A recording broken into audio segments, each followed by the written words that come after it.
Go placidly amid the noise and haste, and remember what peace there may be in silence. As far as possible without surrender, be on good terms with all persons. Speak your truth quietly and clearly, and listen to others, even the dull and ignorant. They too have their story. Avoid loud and aggressive persons. They are vexations to the spirit. If you compare yourself with others, you may become vain and bitter, for always there will be greater and lesser persons than yourself. You are a child of the universe, no less than the trees and the stars.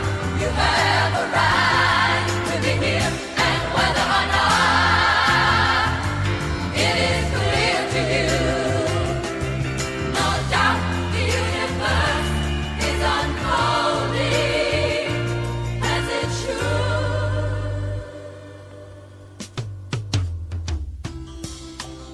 Enjoy your achievements as well as your plans. Keep interested in your own career. However humble, it is a real possession in the changing fortunes of time. Exercise caution in your business affairs, for the world is full of trickery. But let this not blind you to what virtue there is. Many persons strive for high ideals, and everywhere life is full of heroism. Be yourself.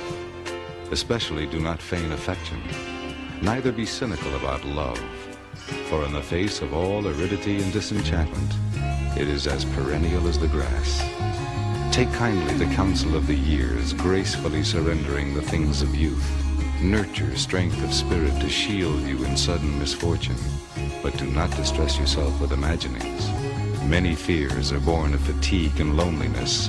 Beyond a wholesome discipline, be gentle with yourself. You are a child. You are a child of the universe, no less than the trees and the stars. You have a right to be here. And whether or not it is clear to you, no doubt the universe is unfolding.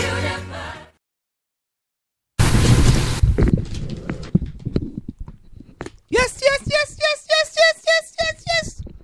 Good evening, all my South Orange Maplewood listeners, and all those other listeners in the tongues of Milburn, Livingston, Irvington, West Orange, East Orange, Orange, and Newark. Welcome to In the Village with Anselm Marjorie and the South Orange Maplewood online radio experience, and live on the World Wide Web at somore.org, and the only radio show covering all your news, opinions, politics, talk, and sports happening in the South Orange Maplewood and surrounding communities. You can listen to us every Monday through Friday from 8 to 9:30 p.m. That's 8 to 9:30 p.m. and reach us at 973-327-3626. That's 973-327-3626 to participate in the discussion. We have an interesting program lined up for you this evening, and I look forward to your participation in the discussion. Marjorie, welcome. Hi, Anselm. Hello, listeners. You notice I didn't say welcome back, right? Yes, you didn't. And you know, I'm listening to you and seeing on the Village with Marjorie, Anselm and Marjorie, and I'm like, oh, I better get in the village. So here I am. And, thanks for cleaning up the studio and having heat on and all that other stuff. Usually there's cold in here and icicles coming off the wall and stuff, but you know, it's nice and warm and cozy, and okay. Well, I appreciate that. But we wanted to have a return to In the Village with Anselm and Marjorie. Anselm walking around the village. Marjorie, where are you?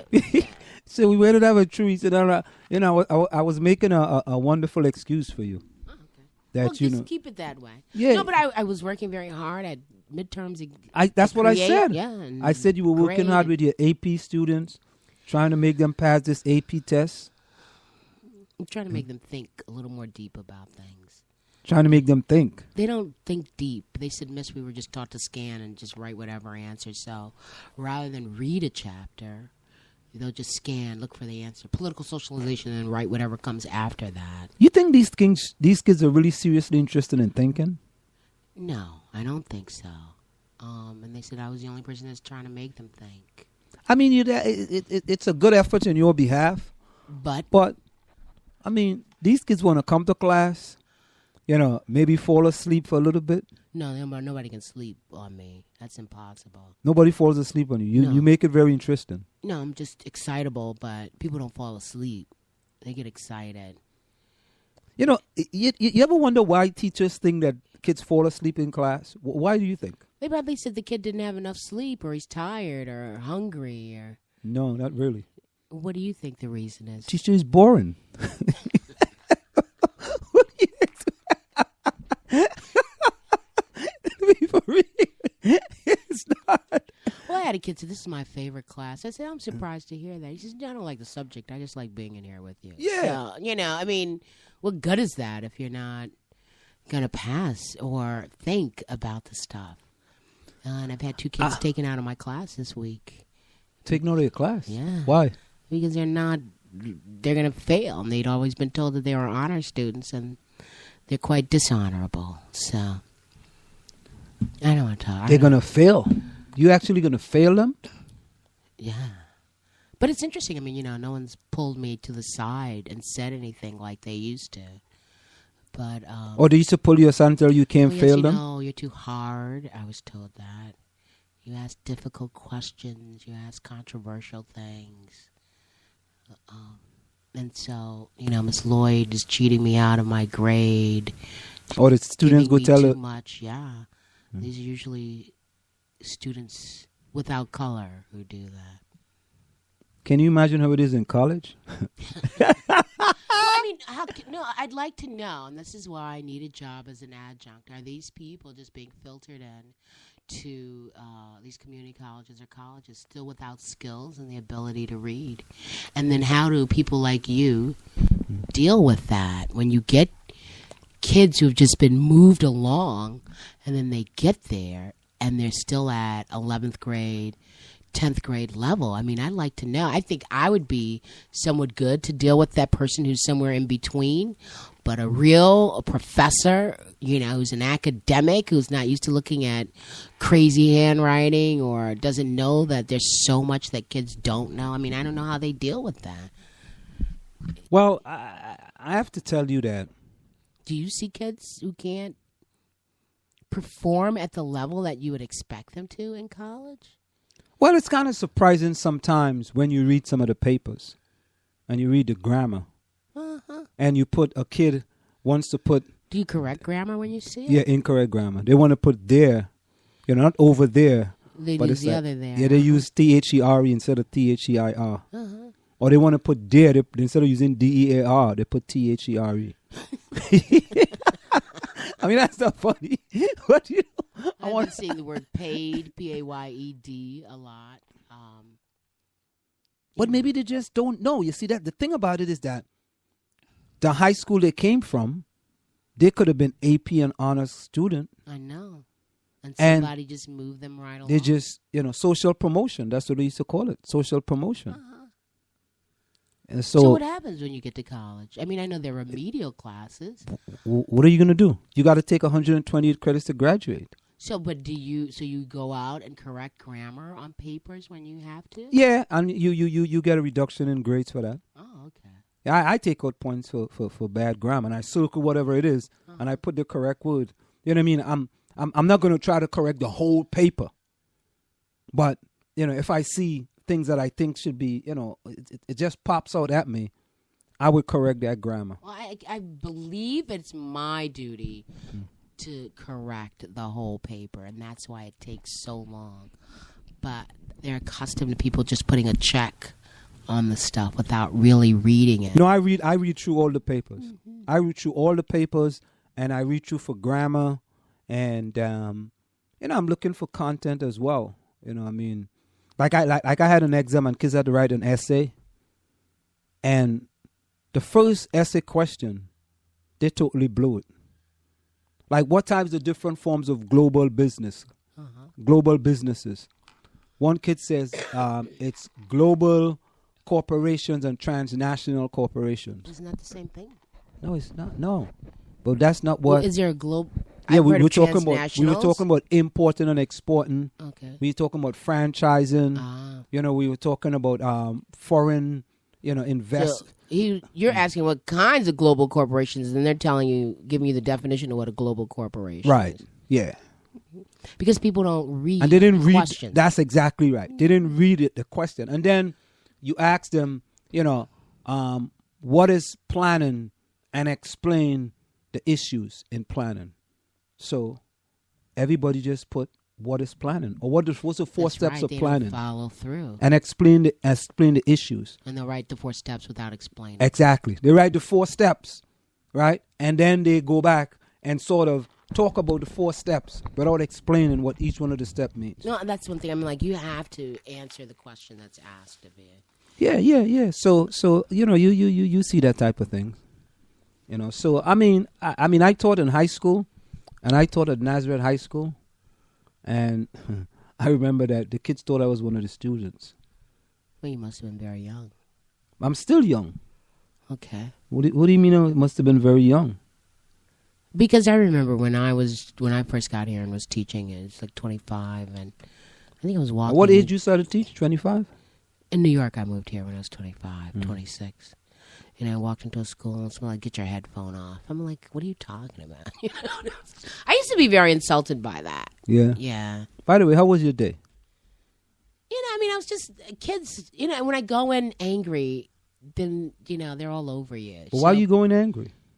Because I was reading work till 1 a.m. and it just made me angry. It just made me angry. The kids' work? Yeah. But you can't control that. Yes, but how can I'm like, the question is, how do I get them to think deeper other than to just like, this isn't good enough and put zeros on it, how do you get people to think? Well, I mean, you in order to get them to think, it's like, you know what I do? This is what I do in my class. Before the class starts, I have a some type of motivational speaker saying some stuff. I have like Brian Tracy. I may have The Power of Positive Thinking, The Magic of Thinking Big, Who Move My Cheese, As a Man Thinketh. Okay, and so what do you just read these quotes? No, it's plain. I go to YouTube and I put it up in I'm able to put it up as a presentation. And it has volume and everything. It's just like internet. It's the internet. Right. And I'm getting the kids to think. Now listen to this. You may think they're not listening. Like last semester, I had Who Moved My Cheese up there. And the person was talking about sniff and the guy, going through the maze and, things were changing. You read Who Moved My Cheese. So one young lady in class said, Professor, I read that book. That was a great book. See? So it leads me to ask the class, who else read the book? So what it is that it's stimulating kids in the class. And I got that from the person who used to be the dean of Seton Hall. She's also in the business school. She was the person responsible for me teaching at Seton Hall. What she would do is have music when she came into class. She would have different types of music. But I was like, I don't know the right type of music for those kids, man. I don't know if I want to play some Tupac, or play some Biggie Smalls. That's dated. I don't know what kids listen to. You know what I mean? I really want to know. Oh, I want to hate play some say Teddy that. Pendergrass or Barry White. They might like, what? See, I can't do that. What? Play me. I would try to do that. Try the motivational stuff. Yeah, but to play music, they just get really amped up. The only thing that can calm them down, actually, is if you put on Michael Jackson. And then the whole class gets really Well, think quiet. about it. If you do the motivational stuff, though, it's not like it just starts. Every class. I have many, many topics. But let's get on do radio right now, and we can talk about how difficult it is trying to educate people. What's going on in these towns? so we're we're missing this 2 towns, 1 book event right now. Yeah. You don't care about that, huh? This is the coalition's discussion Same thing. at the Woodland. We always discussing these books. The Price of Power.